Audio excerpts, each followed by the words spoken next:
Hello சொந்தங்களே, எல்லாருக்கும் good evening. எல்லோரும் எப்படி இருக்கிறீங்க? இன்றைக்கி எண்ணெய் கத்திரிக்காய் குழம்பு எப்படி செய்கிறதுன்னு தான் நம்ம பார்க்க போகிறோம். சுவையான முறையில் எண்ணெய் கத்திரிக்காய் குழம்பு ஒரு முறை செஞ்சிங்கன்னா மீண்டும் மீண்டும் கேட்டு வாங்கி சாப்பிடுவாங்க. சூடான சாதத்துக்கு பெஸ்ட்டு காம்பினேஷன். வீட்டு சுவையில் எளிய செய்முறை எண்ணெய் கத்திரிக்காய் குழம்பு எப்படி செய்யறதுன்னு பார்க்கலாம். வாங்க வீடியோக்குள்ளே போகலாம். நான் குட்டி குட்டியான ஒரு 1/2 கிலோ கத்திரிக்காய் எடுத்து வச்சுருக்கேன். இது பார்த்த உடனே எனக்கு எண்ணெய் கத்திரிக்காய் தான் செய்யணும்னு மைண்ட் செட் ஆகிடுச்சு. அதனாலேயே இன்றைக்கி வீடியோ எடுக்க ஸ்டார்ட் பண்ணிவிட்டேன். ரொம்பவே பிடிச்சிருந்துச்சு. குட்டி குட்டியாக அழகாக இருந்துச்சு. இதில் செஞ்சால் சுவையும் அதிகமாக இருக்கும். ஃபஸ்ட்டு கத்திரிக்காவை கட் பண்ணி எடுத்துக்கலாம். வாங்க நான் எப்படி கட் பண்ணுறேன்னு பாருங்கள்.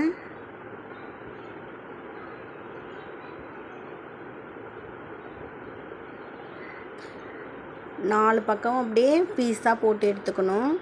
பாருங்கள், அது மாதிரி பூச்சி எதனா இருக்கான்னு செக் பண்ணிவிட்டு அதுக்கப்புறம் தண்ணியில் போட்டுக்கலாம். இந்த ஷேப்பில் தான் கட் பண்ணணும். அப்புறம் தக்காளி, வெங்காயம், பூண்டு, இஞ்சி எல்லாமே கட் பண்ணி வச்சுருக்கேன். நான் இப்போது ஸ்டவ் ஆன் பண்ணி எண்ணெய் ஊற்றிக்கலாம். நான் ஒரு 2 வெங்காயம் 3 தக்காளி எடுத்திருக்கேன். இப்போ எண்ணெய் கத்திரிக்காவை நல்லா பாதி அளவுக்கு குக்கார வரைக்கும் வதக்கி எடுத்துக்கலாம் எண்ணெயிலேயே. பாருங்கள் எந்த அளவுக்கு கலர் மாறி இருக்குன்ட்டு. இப்போது நல்லாவே பாதியாக குக் ஆகிடுச்சு. இப்போது ஒரு தட்டுக்கு மாற்றிக்கலாம். இதே கடாயிலே கொஞ்சம் கடுகு, சீரகம், மிளகு, பூண்டு, இஞ்சி, காஞ்ச மிளகாயெல்லாம் போட்டு நல்லா வதக்கி விட்டுக்கிறேன்.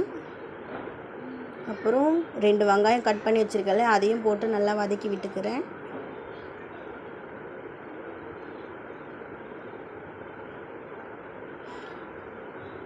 தக்காளியும் போட்டு நல்லா வதக்கி எடுத்துக்கிறேன்.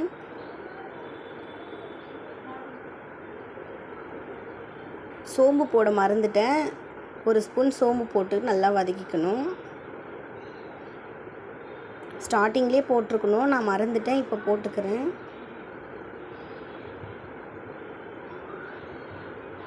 துருகி வச்சுருக்க தேங்காய் அதை இதில் சேர்த்துக்கிறேன்.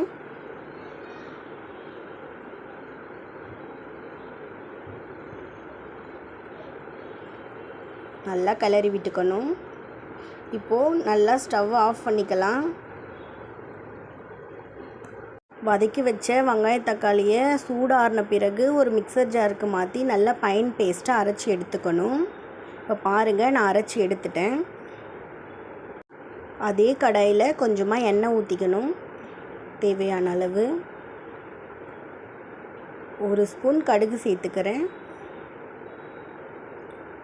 1 ஸ்பூன் சீரகம் சேர்த்துக்கிறேன். 1 ஸ்பூன் வெந்தயம் சேர்த்துக்கிறேன். 1 வரமிளகாய், தேவையான அளவு கருவேப்பிலை போட்டு 1 வெங்காயம் போட்டு நல்லா வதக்கிக்கணும். இப்போது நம்ம அரைச்சி வச்சுருக்க விழுதை இதில் சேர்த்துக்கலாம்.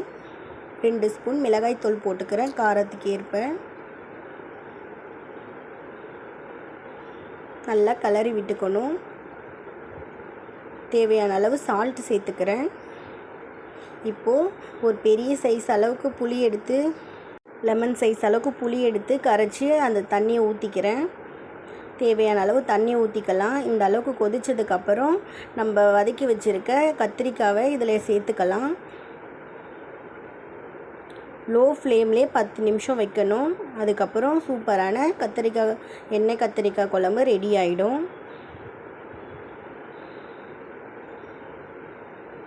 இப்போ பாருங்கள், எண்ணெய் கத்திரிக்காய் குழம்பு ரெடி ஆகிடுச்சு. சூடான சாதத்துக்கு போட்டு சாப்பிட அவ்வளோ அல்டிமேட்டாக இருக்கும். பிடிச்சிருந்தா வீடியோவை லைக் அண்ட் சப்ஸ்கிரைப்